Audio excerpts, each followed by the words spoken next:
है। मैं आप सब लोगों को पुनः आपके पिछले संघर्ष के लिए बधाई देता हूं और भविष्य में जो संघर्ष हम लोग करना है उसके लिए तैयार करने के लिए यहां मैं आया हूं। सम्मानित मेरे प्यारे बहुजन समाज के लोगों, मैं अपनी बात को शुरू करने से पहले बहुजन समाज में जन्मे सभी संतों, गुरुओं और महान पुरुषों को नमन करता हूं।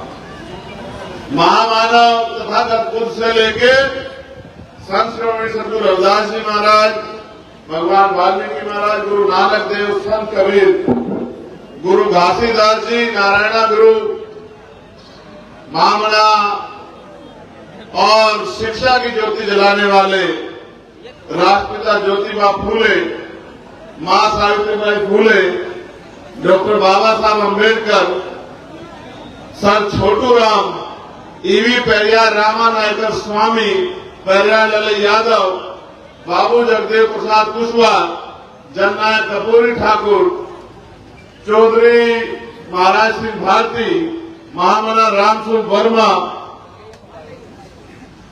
संत राम बीए प्रजापति जी, बाबू श्रीदयाल चौरसिया जी, मान्यवर दीना माना वाल्मीकि जी और मान्यवर काशीराम साहब को भी नमन करता। मेरे बाईं तरफ ये जो बहुत बड़ा समूह है, मैं इनसे आग्रह करूंगा कि ये टूट जाएंगी बलिया, थोड़ा सा पीछे हो जाओ।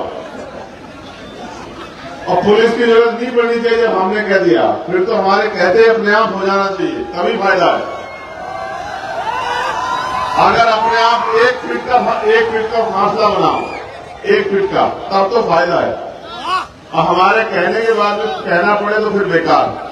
और इधर तो हमारी ये बहनें खड़ी है पुलिस की, इनसे पीछे हो जाओ, इनको सुरक्षा का माहौल होने दो, हट जाओ वहां सब लोग, पीछे हो जाओ, पीछे हो जाओ। ये तुम्हारी जिम्मेदारी, जो हमने तुम्हें सिखाया वो सीखना चाहिए। अगर हमारी सभा में किसी भी बहन को परेशानी हो जाए तो फिर हमें अपने ऊपर सोचना चाहिए।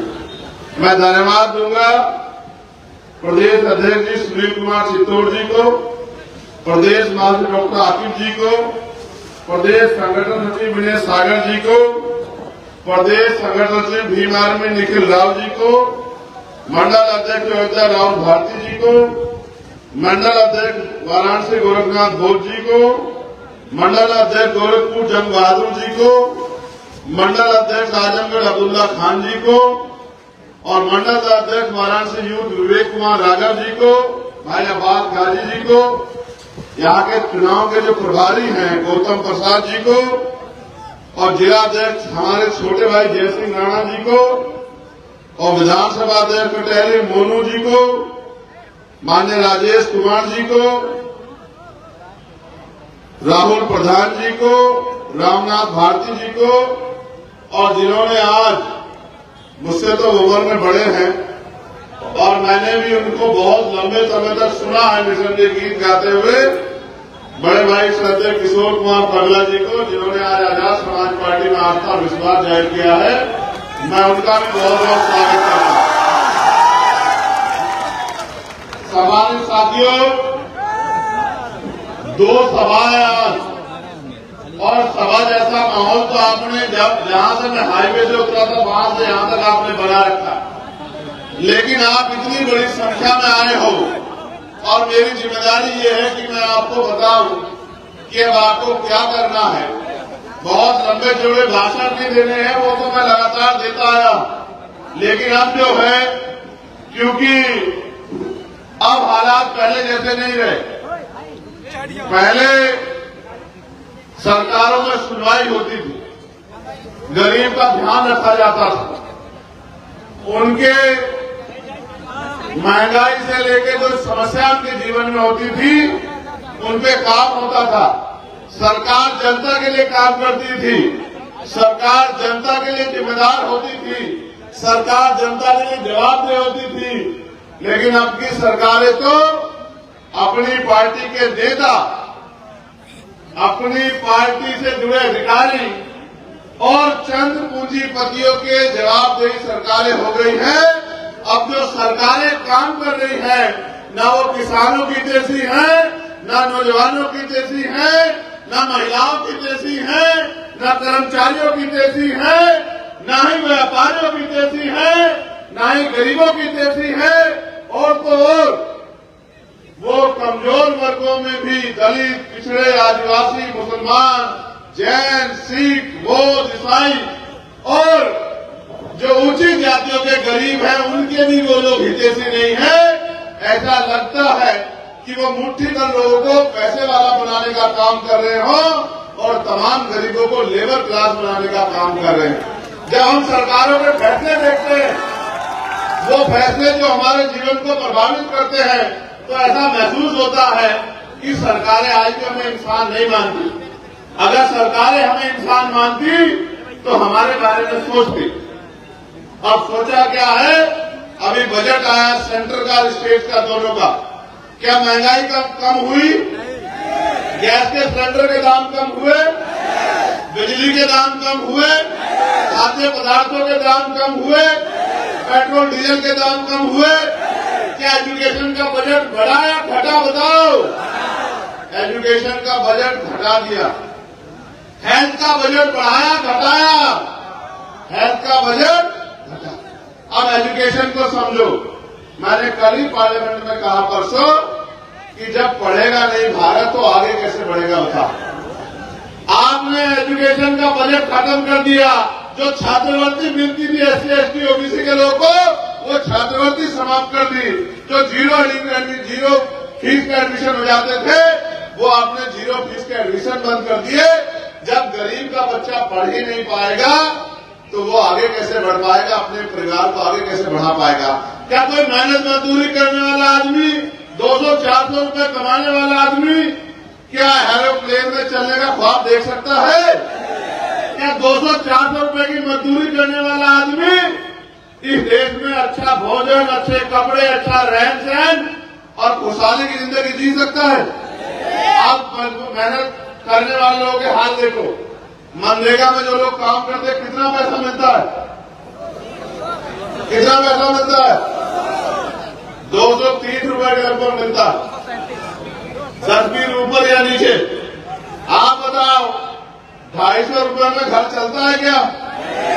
अभी मैं रास्ते में रुका था, वो कोई गांव था। गांव के लोगों ने एक टेंट की व्यवस्था करके मुझे रोक लिया।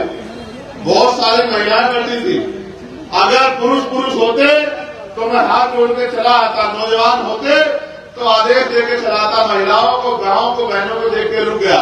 मैंने उनसे पूछा कि बताइए, आप यहाँ इतनी बड़ी संख्या में बैठी हैं, आप रोजगार क्या है आपके यहाँ? तो उन्होंने मुझसे बताया कि हम पे जमीनें तो है नहीं, हम तो दूसरों के खेतों में काम करते हैं और कहीं हमें 150 रुपए मिलते हैं, कहीं 200 रुपए मिलते हैं, कहीं 180 रुपए मिलते हैं। आप ये बताओ 180-200 रुपए में घर चलता है क्या? इन्होंने हेल्थ का बजट कम कर दिया। हेल्थ का बजट कम होगा तो क्या होगा? सरकारी अस्पतालों में डॉक्टर नहीं होंगे, क्योंकि डॉक्टरों को देने के लिए पैसा नहीं। फिर ECG की मशीन नहीं होगी, एक्सरे मशीन नहीं होगी, और कोई अच्छी मशीन नहीं होगी, दवाइयां नहीं होंगी, CT स्कैन नहीं होंगे, और तो और टेस्ट बाहर से लिखे जाएंगे। इसके कारण क्या होगा कि गरीब को अच्छा इलाज नहीं मिलेगा, और अच्छा इलाज न मिलने के कारण उसकी जान चली जाएगी, लेकिन सरकार को कोई फर्क नहीं पड़ेगा। मैंने कल ही मांग उठाई, और आप बताना मेरी मांग गलत है या सही है।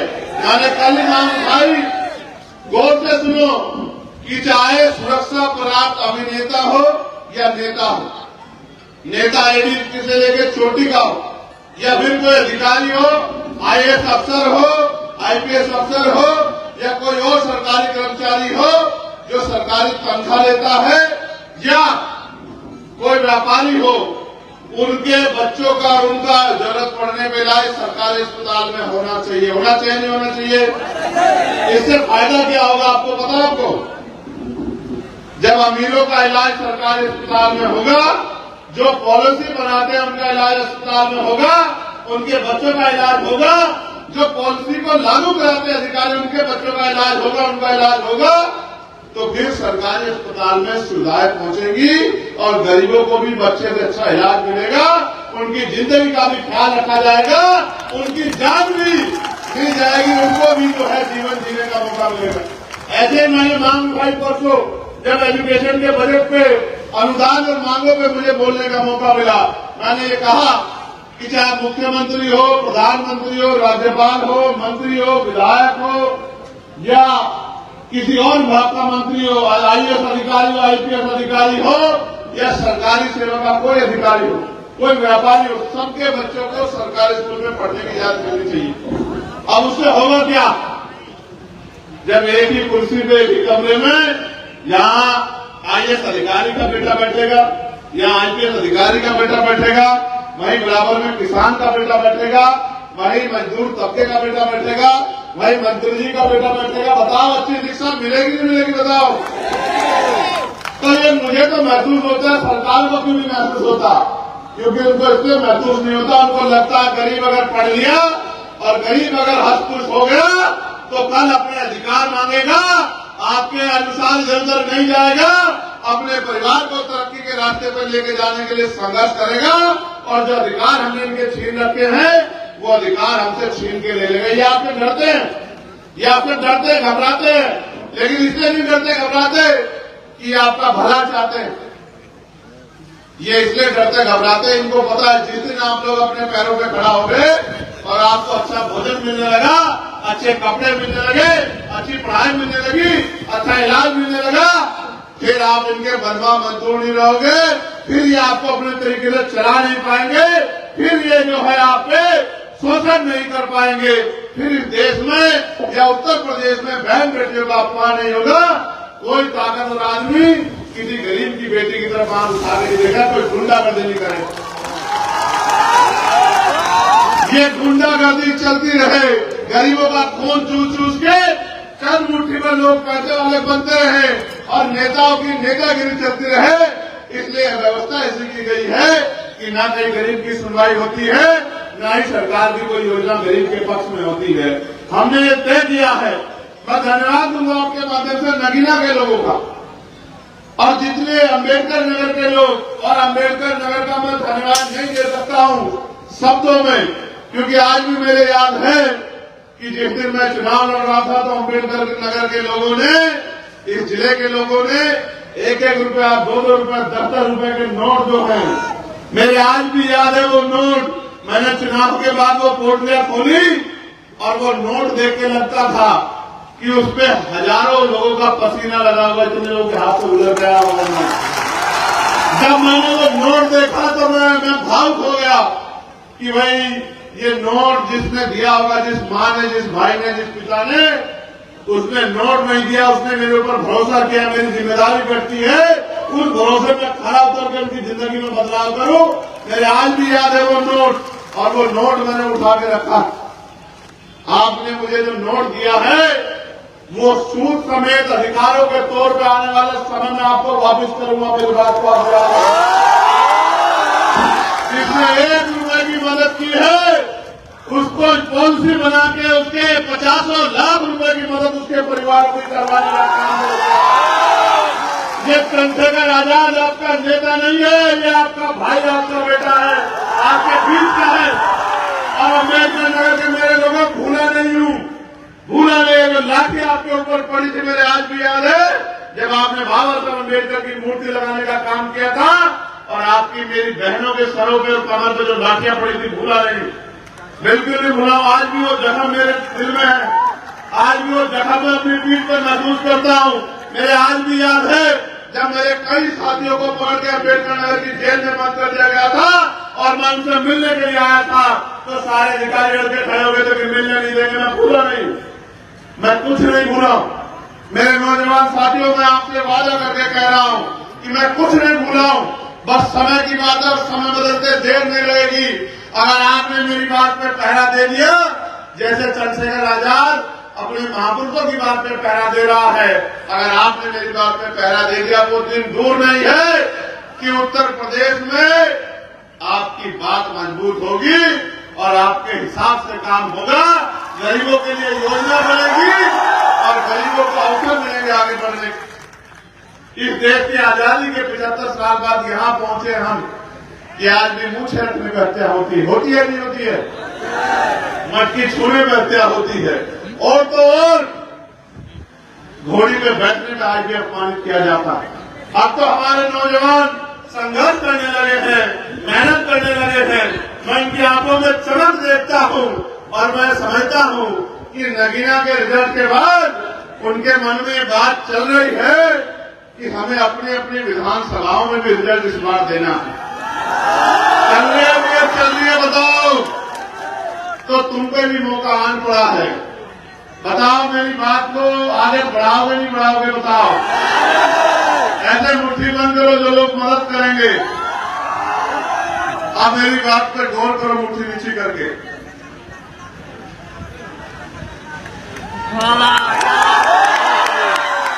मेरा एक घर बिजनौर है और एक घर मेरा वहां जहां मैं पैदा हुआ,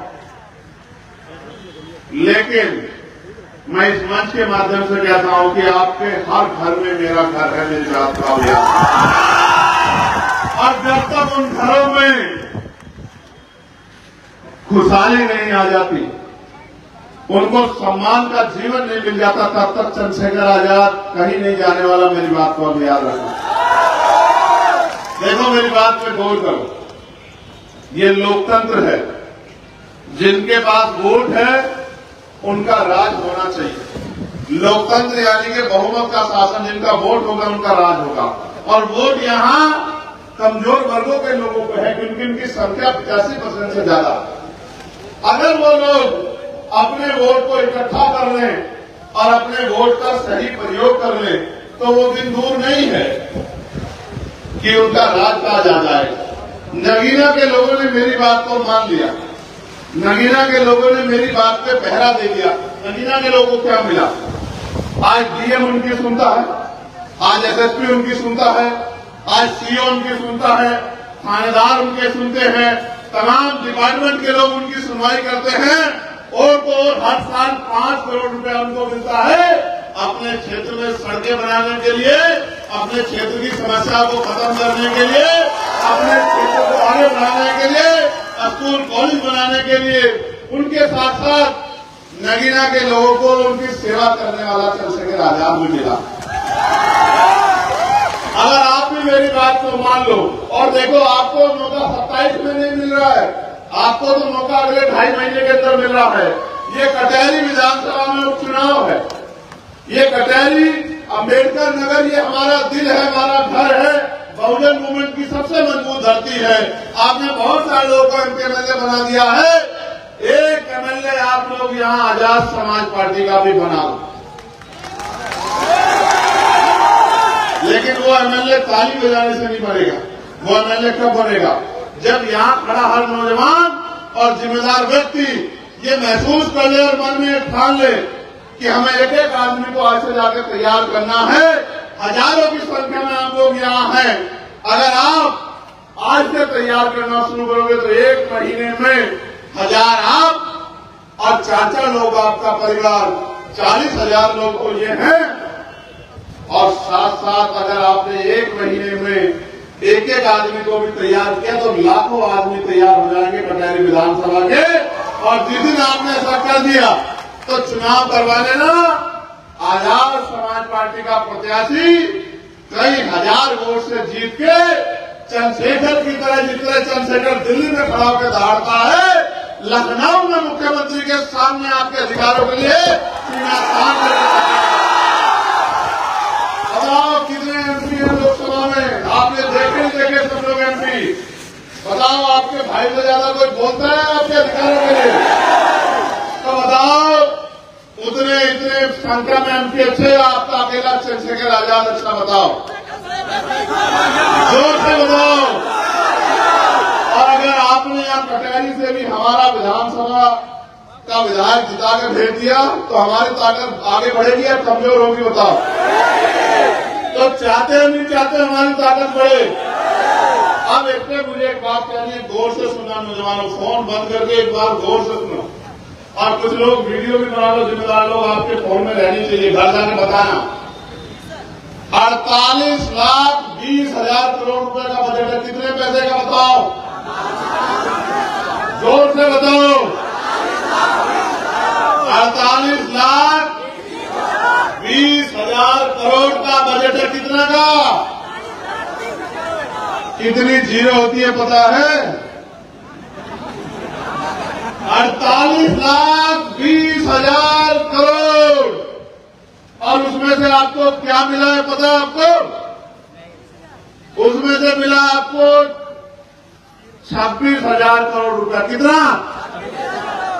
13,000 करोड़ रुपए शेड्यूल कास्ट के लोगों को और 13,000 करोड़ रुपए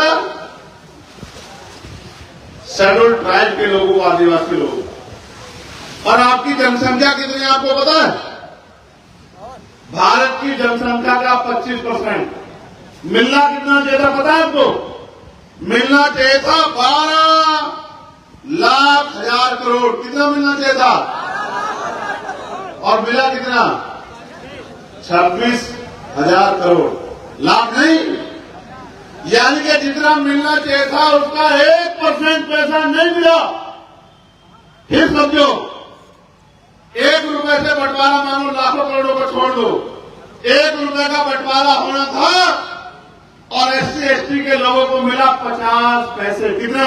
50 पैसे नहीं, 0.50 पैसे। कितना? 1 पैसे से भी कम। और सरकार कहती है कि इससे आपकी तरक्की हो जाएगी। और हम बहुजन समाज के लोग हैं, पिछड़े वर्ग के लोगों को तो 26,000 करोड़ रुपया भी नहीं मिला। जब बांटने वाले लोग उनके बैठे होंगे तो पैसा आपके घरों में नहीं आएगा। जब बांटने वाले लोग वो बैठे होंगे तो पैसा उद्योगपतियों के घरों में जाएगा, उनके घरों में जाएगा। और जब बांटने वाले लोग आपके होंगे, जब तराजू आपके लोगों के हाथ में होगी तो बंटवारा ईमानदारी से होगा और ये 12,00,000 करोड़ रुपया आपके घरों तक आएगा। मेरी बात को आप याद रखना। ये बंटवारा करने के लिए, ये बंटवारे की ताकत वोट से मिलती है। अगर आप वोट की ताकत चंद्रशेखर आजाद समाज पार्टी को दोगे तो ये बंटवारा करने की ताकत हमारे हाथ में आएगी। और आपको लगता है जब बंटवारा करने की ताकत उत्तर प्रदेश में हमारे हाथ में होगी तो क्या आपका हाथ खाली रह जाएगा? बिल्कुल खाली नहीं रहेगा। और तो और मुस्लिम समाज के लोगों को तो नमक के बराबर भी कुछ नहीं मिला। उनकी जो फेलोशिप आती थी मौलाना आजाद के नाम से वो बंद कर दी। मदरसों को जो ऐड मिलती थी वो बंद कर दी। और तमाम तरह की जो योजना चल रही थी उनका बजट घटा दिया। क्योंकि जैसा मैंने कहा, ये सरकार चंद पूंजीपतियों की सरकार। तो हमने नारा दिया और किशोर कुमार पगला जी यहाँ बैठे हैं और हमारे नेता सुनील कुमार चित्तौड़ जी भी एक नारा मानव कांचीराम साहब ने दिया था कि वोट हमारा, राज तुम्हारा, नहीं चलेगा, नहीं चलेगा। और इस बार बजट में हमने नारा दिया कि वोट हमारा और नोट तुम्हारा। ये भी अब इस देश में नहीं चलेगा, नहीं चलेगा। हवा गवाही दे रही है कि कटहरी में आजाद समाज पार्टी की चलने वाली, ये हवा गवाही दे रही है, मौसम गवाही दे रहा है कि आपका मौसम बदलने वाला है। कुर्सियों की पेटियां जरा बांध लीजिए। और ये हवा गवाही दे रही है कि अब हवा उत्तर प्रदेश में गरीबों की चलने वाली है, कमजोरों की चलने वाली है, बहुजन समाज के लोगों की चलने वाली है। और अब बहुजन समाज के लोग ताकतवर होके ये किसी दूसरे के हाथ बंटवारा नहीं कराएंगे। मुझसे किसी ने पूछा कल कि भाई ये जो बंटवारा हुआ इसको कैसे समझते हो? मैंने कहा ये बहुजन समाज के लोग बड़े सीधे हैं और ये सोचते हैं कि कोई दूसरा बंटवारा करेगा तो ईमानदारी से इनको दे देगा। मैंने एक किस्सा उनको सुनाया कि एक बार 2 बिल्लियों में रोटियों के बंटवारे को लेकर झगड़ा हो गया। तो बिल्लियों ने जिम्मेदारी दी बंदर को कि लो भाई आप हमारी रोटियों का बंटवारा कर दो। बंदर ने कहा ठीक है लिया। बंदर ने तराजू उठाई, कुछ रोटी एक तरफ रखी, कुछ एक तरफ रखी। अब वो कौन सा बहुत तराजू तोलने वाला था, तो उसने देखा इधर तराजू नीचे हो गई है तो तराजू से इधर से तोड़ के उसने कुछ रोटी खा ली। फिर उसने देखा कि इधर की तराजू नीचे हो गई है तो इधर से तोड़ के कुछ रोटी खा ली। ऐसा ही करते करते एक ऐसा समय आया कि सारी रोटी जो है वो बंदर साहब खा गई और बिलिया आपस में झगड़ा करती रहेगी। बहुजन समाज के लोगों, जितना जल्दी हो सके एकजुट हो जाओ, क्योंकि आने वाले कल में जिस तरह से सरकारी स्कूल बंद हो रहे हैं और बड़े बड़े प्राइवेट स्कूल खुल रहे हैं, ना तो गरीब का बच्चा पढ़ पाएगा। जब निजीकरण हो जाएगा, आरक्षण नहीं बचेगा, तो कोई भी गरीब का बच्चा सरकारी नौकरी पे नहीं जा पाएगा। प्राइवेट एक तरह की गुलामी है। जो लोग प्राइवेट में काम करते हैं वो जानते होंगे इतनी बेरोजगारी है देश के अंदर कि अगर आप ये कहोगे कि 7-10 दिन की छुट्टी दे दो तो मालिक कहेगा परमानेंट की छुट्टी ले ले। तेरे भाई बहुत खड़े हैं। अगर आप कहोगे 7-10 रुपए बढ़ा दो तो कहेगा कहीं और नौकरी देख ले। प्राइवेट एक तरह का गुलामी है, सरकारी सिस्टम में अधिकार है।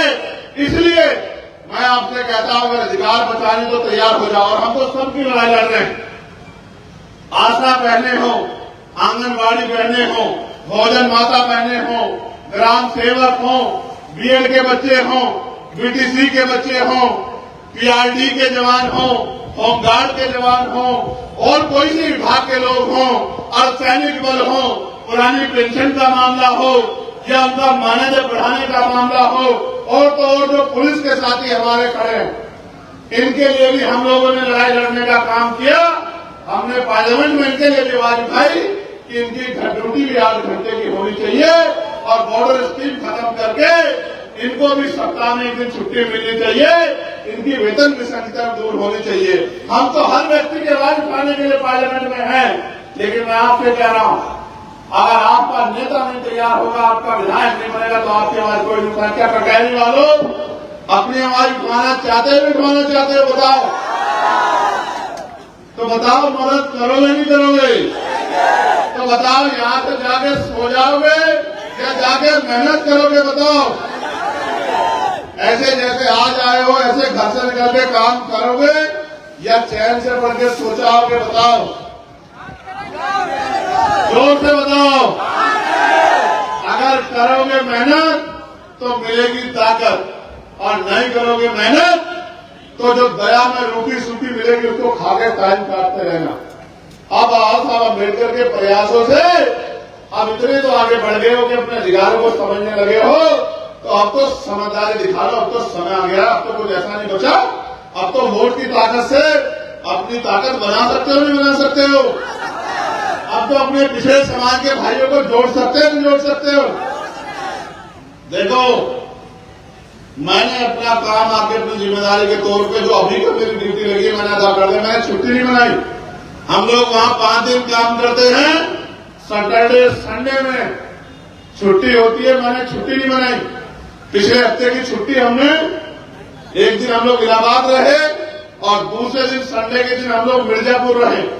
और इस हफ्ते के हमने दोनों दिन, एक आज आपके यहाँ अम्बेडकर नगर में है और कल अयोध्या में रहेंगे। ये छुट्टी क्यों नहीं मनाई जा रही है? ये छुट्टी इसलिए नहीं मनाई जा रही है कि जब तक आपके आंसू नहीं सूख जाते, जब तक आपके खाली हाथ नहीं भर जाते, जब तक आपको सम्मान की जिंदगी नहीं मिल जाती, जब तक आपके घरों से परेशानियां खत्म नहीं हो जाती, जब तक महान पुरुषों का सपना पूरा नहीं होता, तब तक हम लोग छुट्टी मनाने वाले नहीं हैं। इस बात का संकल्प करके मन में मेहनत करने का काम कर रहे हैं। इसलिए मैं आपसे उम्मीद करता हूं, कटहरी में हमारी दूसरी सभा भी है, लेकिन आज जो लोग यहाँ मौजूद हैं और जो नेता जिनकी ड्यूटियां लगी है उन सबसे मैं कह रहा हूं, अगर अभी नहीं तो कभी नहीं। अगर इस बार आप नहीं कर पाए तो आने वाले समय में मुझे नहीं लगता कि आपके पास मौका बचेगा कि आप अपनी ताकत बना सको। इसलिए मैं आपसे कहना चाहता हूं, इसी बार आपको महान पुरुषों को सपने को आगे बढ़ाते हुए और आजाद समाज पार्टी के प्रत्याशी को जिताने के लिए उतनी मेहनत करनी है जितनी मेहनत मैं कर रहा हूं। बताओ, करोगे नहीं करोगे? दोनों हाथ ऐसे उठाओ, मुट्ठी बंद करके, जोर से मुट्ठी बंद करो। इतनी जोर से बंद करो कि आपके हाथ में रखा हुआ सामान गिर ना जाए। बताओ, ऐसे ताकत बना लोगे नहीं बना लोगे? बताओ, हमारा निशान क्या है? बताओ जोर से। जाओ, महिलाएं बताएंगी और कोई नहीं बोलेगा। बस बताओ अम्मा, हमारा निशान क्या है? बताओ। आवाज कम आ रही है हमारी माओ की, जिनके बच्चे इतने ताकतवर हो, उनकी आवाज तो जबरदस्त आनी चाहिए। बताओ निशान क्या है हमारा? आवाज कम आ रही है, जोर से बोल के बताओ। अभी भी मेरी माँ की आवाज कम है, जोर से बोल के बताओ। आपकी आवाज नहीं आ रही है। चलो तो सब लोग बताओ क्या है निशान? अभी की आवाज नहीं है, मेरी आवाज अकेले की तुमसे ज्यादा। बताओ बताओ क्या है हमारा निशान? तो नारा क्या है हमारा कि सारी पार्टी देख ली, सारी पार्टी देख ली, सारी पार्टी देख ली। लगातार कल तक एक भी दिन ऐसा नहीं रहा जब बैठक से दलितों की बात की हो, पिछड़ों की बात की हो, मुस्लिम समाज के भाइयों की बात की हो, चाहे वो शिक्षा की बात हो, चाहे खिलाड़ियों की बात हो, चाहे किसानों की बात हो। प्रत्येक दिन अगर कोई पार्लियामेंट के अंदर बहुजन समाज की आवाज बुलंद कर रहा है तो वो अकेला नेता, आपके प्रिय भाई, आपके बेटे, आपके भाई एडवोकेट भाई चंद्र आजाद है, जो आपके लिए लगातार आवाज बुलंद कर रहे हैं। मैं अनुरोध कर रहा हूँ अपने प्रिय नेता से वो आए और अपने विचार, क्योंकि ये सीट कचहरी उपचुनाव होने जा रहा है, इस संबंध में अपने विचार रखेंगे एडवोकेट भाई चंद्र आजाद।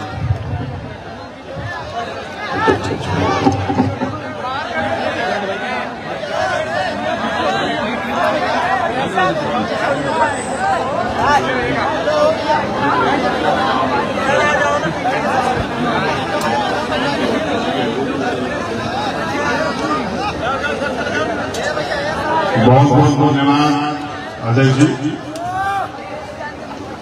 आज केदार नगर, अम्बेडकर नगर की इस महान धरती पर इस कार्यक्रम के माध्यम से मुझे आने का मौका मिला है। इस कार्यक्रम के आयोजक साथियों का, उनकी पूरी टीम का मैं धन्यवाद करता हूं। और यहाँ जो एक ऐतिहासिक जन समूह इकट्ठा हुआ, आप जिधर देखोगे अपने दाएं बाएं आपको महान जनता ही दिखाई देगी। मैं आप सबका भी बहुत बहुत धन्यवाद करता हूं। जितनी बड़ी संख्या में नौजवान हैं, बड़े जिम्मेदार लोग हैं, उतनी बड़ी संख्या में मेरी माँ बहनें भी बैठी हैं। मैं दोनों हाथ उठा के आपको जय भीम और धन्यवाद आपका करता हूं।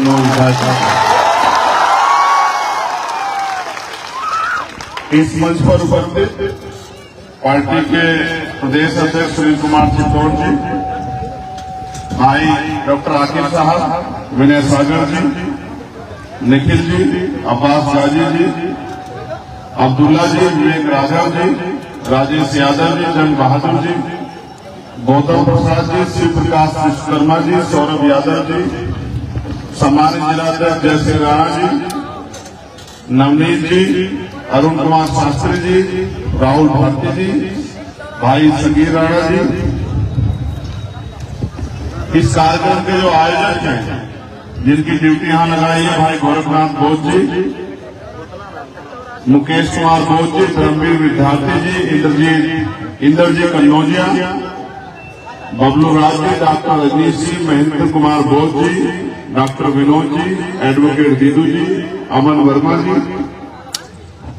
और पार्टी की सेवा कर रहे जिले में, इस मंडल में अशोक कुमार यादव जी, जय हिंद जी, दीपक कुमार जी, अतुल कुमार जी, अरविंद जी, भगवत प्रसाद जी, सुशील कुमार जी, इंद्रजीत अम्बेडकर जी, ब्रजेश कुमार पत्रकार जी, जसवंत जी, हृदय राम कोरी जी, डॉक्टर पतिराम गौतम जी, अनुराग जी, शिवा जी, आप सबका भी मैं धन्यवाद करता हूं।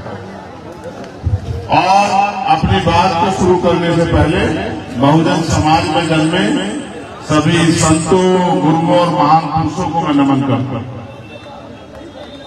महामानव तथागत बुद्ध से लेके संत शिरोमणि संत रविदास जी महाराज, भगवान वाल्मीकि महाराज, गुरु नानक जी और संत गाडगे जी महाराज, नारायण गुरु, राष्ट्रपिता ज्योतिबा फूले, मां सावित्रीबाई फूले, डॉक्टर बाबा साहब अम्बेडकर, बाबू जगदेव प्रसाद कुशवाहा, जननायक कर्पूरी ठाकुर, मान्यवर मीना भाना वाल्मीकि, महामना रामसू वर्मा, चौधरी महाराज सिंह भारती, संत राम B.A. प्रजापति जी, बाबू श्रीलाल चौरसिया जी,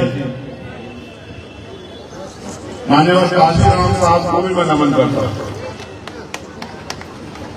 मैं 5 दिन लोकसभा के सत्र में था और पिछले हफ्ते 2 मीटिंग हमने की थी। पहले इलाहाबाद में, एक दिन में हम लोग इलाहाबाद में हमारी 3 मीटिंग थी और तीनों मीटिंग में इस तरह का एक जन समर्थन जुटा था। फिर उसके बाद अगले दिन हमारी मीटिंग मिर्जापुर में थी। एक बहुत बड़ा जन समर्थन जुटा था, इतना बड़ा जन समर्थन था जिसकी वजह से मैंने अपनी फ्लाइट तक छोड़ दी, क्योंकि फ्लाइट में आधे घंटे में बात खत्म करके निकलना था। इतना बड़ा जन समूह था, मुझे लगा कि अगर मैं फ्लाइट की परवाह करूंगा तो इनके मन में जो इच्छा है मुझे देखने की, सुनने की, वो पूरी नहीं होगी और मैं बात भी पूरी नहीं कर पाऊंगा। तो वो फ्लाइट मैंने छोड़ दी और फिर रात को 2:30 बजे हम लोग पहुंचे दिल्ली। इस बार हमने ये तय किया था कि हम 2 दिन, एक दिन अम्बेडकर नगर रहेंगे और एक दिन हेल्थकेयर। और जब मैं अम्बेडकर नगर आया, पहले प्रोग्राम में गया तो मुझे लगा कि चलो हमारे साथियों ने अच्छा प्रोग्राम करा दिया, लेकिन जब मैं इस प्रोग्राम में आया तो मुझे एहसास हुआ कि जो साथी यहाँ आयोजन करता है और यहाँ की टीम है, उन्होंने बहुत मेहनत की। उनकी मेहनत देख के लगता है कि अब लखनऊ दूर नहीं, अब लखनऊ हमारा पहुंचना दूर नहीं। उनकी मेहनत के वजह से कि अब लखनऊ दूर नहीं है और बहुत जल्द जिस तरह से आपका ये कार्यकर्ता आजाद समाज पार्टी के माध्यम से दिल्ली की संसद में कमजोर वर्गों के लिए एडी रोटी का जोर डालकर उनके मुद्दों को भरसक प्रयास करके सरकार की सोई हुई नींद को जगाने का काम करता है। अपनी बात को रखते उसी तरह से लखनऊ में भी कटहरी से जो हमारा विधायक जीतेगा, उत्तर प्रदेश के सदन में उसी तरह से पहाड़ में अपनी बात को रखेगा और उत्तर प्रदेश में जो टाटा SC, ST, OBC, मुस्लिम, जैन, सिख, ईसाई, बौद्ध और जो सामान्य जाति के भी गरीब लोग हैं, महिलाएं हैं, किसान हैं, वंचित वर्ग के लोग हैं, मजदूर हैं, उनकी आवाज को उठाने का काम करेगा और सरकार से हिसाब किताब मांगने का काम करेगा। सम्मानित साथियों, जिन महान पुरुषों के नाम मैंने लिए हैं, मैंने इसलिए उनका नाम नहीं लिया कि वो ऐसे OBC से आते थे। मैंने उनका नाम इसलिए लिया है कि उन्होंने अपना पूरा जीवन हम लोगों के लिए बलिदान किया।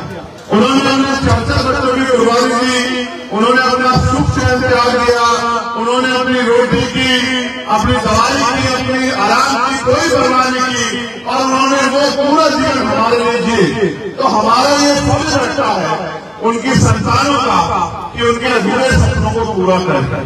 यहाँ जो बहुत बड़ी आबादी है वो नौजवानों की है। ये जो मैं अपने दोनों तरफ देख रहा हूँ और मुझसे भी लोग कहा करते हैं 3-4 साल पहले कि नौजवान क्या कर लेंगे, नौजवान क्या कर लेंगे, नौजवान क्या कर सकते हैं।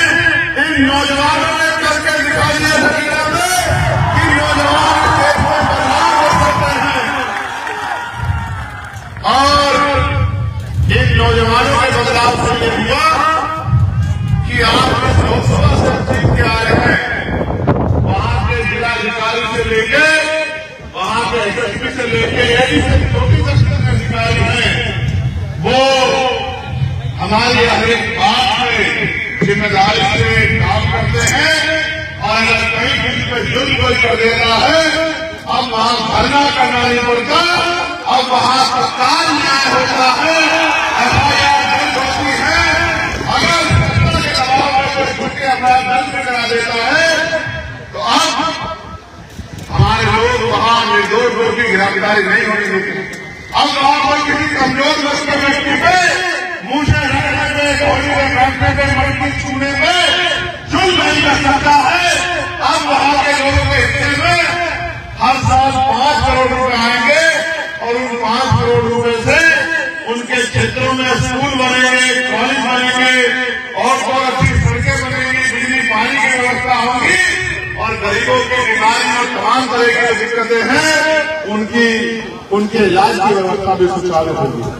सम्मानित साथियों, मैंने पिछले 2 दिनों में कल और परसों पार्लियामेंट में आजाद समाज पार्टी का क्या विजन है, आजाद समाज पार्टी क्या करेगी, आजाद समाज पार्टी को अवसर मिलता है तो किस तरह के बदलाव होंगे, ये बात मैंने रखी है। और ये बात मैं यहाँ दोहराना चाहता हूँ। उससे पहले मैं आपको बस ये बताना चाहता हूँ, हवा बड़ी तेजी से लखनऊ की तरफ चल रही है। बताओ चल रही है नहीं चल रही है? और इतनी तेजी से चलने की जो बात हम यहाँ कर रहे हैं वहां बैठा आदमी सुन लेगा, क्योंकि हवा के साथ हमारी आवाज भी तेजी से लखनऊ की तरफ जा रही है। मैं आपको बताना चाहता हूं, उससे पहले मैं अपने नौजवान साथियों से कहूंगा भीम आर्मी के कि वो अनुशासन में बैठ जाए। ये काम पत्रकार साथियों का उनको करने दें। आपका काम समाज को जागरूक करना है और आपका काम समाज की पहरेदारी करना है। जो अधिकार समाज के छीने में है उन अधिकारों को समाज तक पहुंचाने की जिम्मेदारी आपकी है।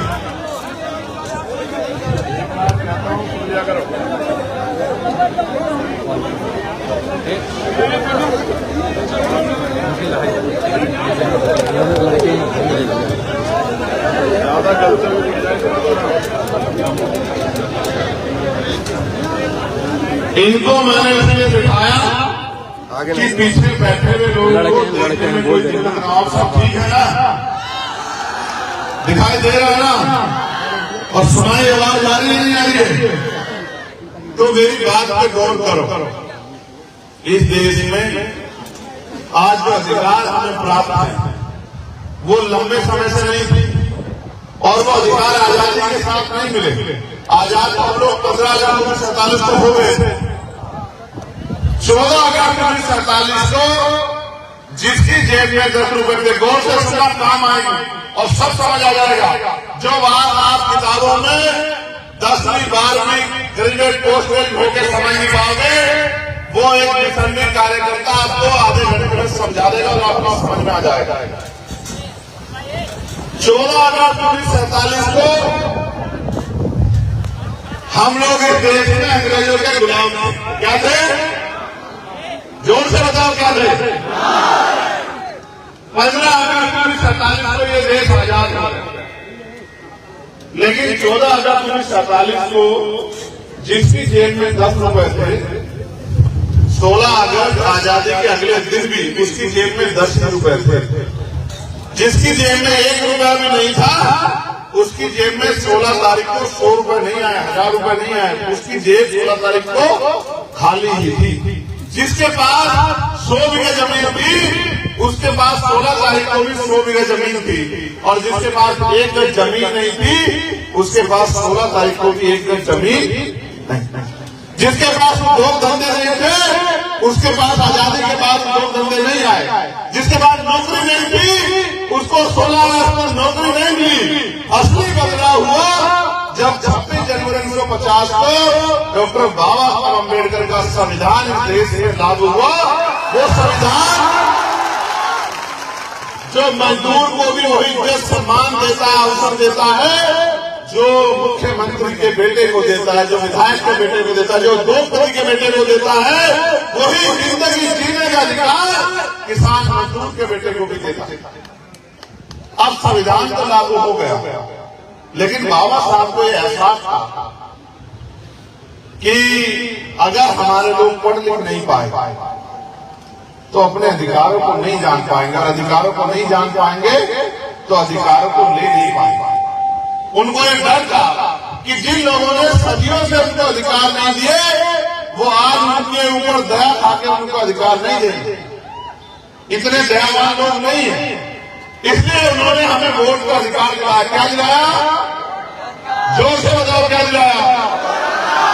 आवाज को मैं इधर से पूछे, क्या दिलाया? वोट का अधिकार। और वोट का अधिकार दिला क्या कहा उन्होंने?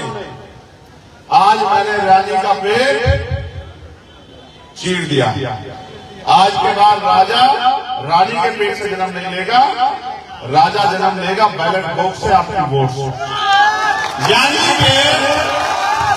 यानी कि जिसको आप वोट दोगे वही आदमी राजा।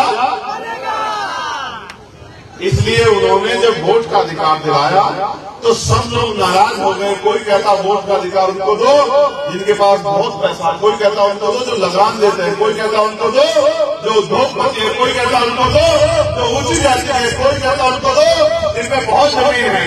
बाबा साहब ने कहा जब तक वोट का अधिकार प्रति व्यक्ति को नहीं मिलेगा तब तक इस देश में लोकतंत्र नहीं आएगा। अब ये समझो कि ये वोट कितनी कीमती, ये वोट इतनी कीमती है कि इस वोट के आधार पर जो कल तक मांग रहा था वो देने वाला बन सकता था। कल तक हम सरकारों से मांग करते थे कि भाई हमारे गरीब क्षेत्र में, हमारे गांव में, हमारे जोगीना लोकसभा में ये सड़क नहीं है, ये बिजली का खंभा नहीं लगा, ये जो है ट्रांसफार्मर नहीं रखा गया, यहाँ जो है पानी की व्यवस्था नहीं है, यहाँ बिजली की व्यवस्था नहीं है, यहाँ सौंदर्यकरण नहीं हो रहा। और आज आपकी वोट की ताकत से ताकत बनी है कि एक साइन करने के बाद करोड़ों रुपए का काम उन क्षेत्रों में हो सकता है, उन गरीब लोगों के जीवन में खुशहाली आ सकती है। ये हुआ वोट से बदलाव। अब नगीना के लोगों ने तो मेरी बात को मान लिया और नगीना के लोगों ने तो मेरी बात के साथ खड़े होकर अपनी ताकत बना ली। लेकिन अम्बेडकर नगर के मेरे लोगों को बताओ, क्या आप नहीं चाहते कि आपकी ताकत बने? बताओ, चाहते हैं कोई नहीं चाहते? बताओ। तो मेरी बात को गौर से सुनो कि आजाद समाज पार्टी अगर आएगी तो क्या बदलाव होगा, आजाद समाज पार्टी ताकतवर होगी तो क्या बदलाव होगा।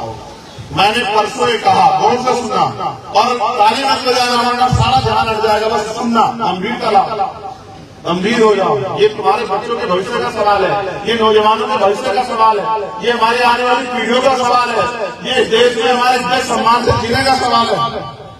हमने कहा कि चाहे वो अभिनेता हो, सुरक्षा प्राप्त या नेता या व्यापारी, उसमें हम भी हैं, चाहे वो आईएएस